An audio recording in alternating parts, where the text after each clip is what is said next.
আজকে আমি যে কথাগুলো বলবো কোনো ইয়ার্কি না, ফাজলামি না, কিছুই না, কিছু সিরিয়াস কথা বলবো।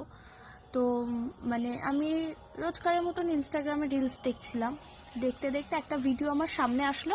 সে হচ্ছে একজন ট্রান্সজেন্ডার, ঠিক আছে?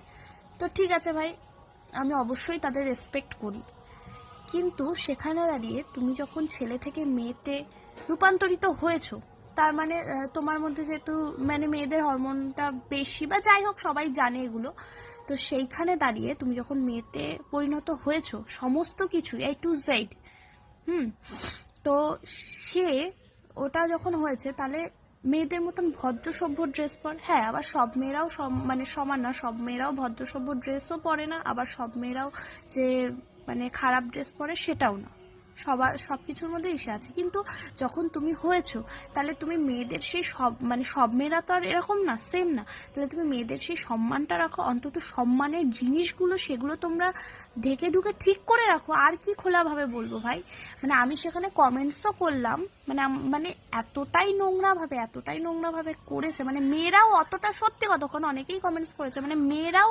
অতটা নোংরা ভাবে ভাই করে না। হ্যাঁ, মেয়েরাও খারাপ ড্রেস পরে, আমি বলছি, কিন্তু অতটাও না, অতটাও নোংরাভাবে করে না। তো সেখানে দাঁড়িয়ে খুবই মানে নোংরা লাগছে, খুবই বাজে লাগছে। তো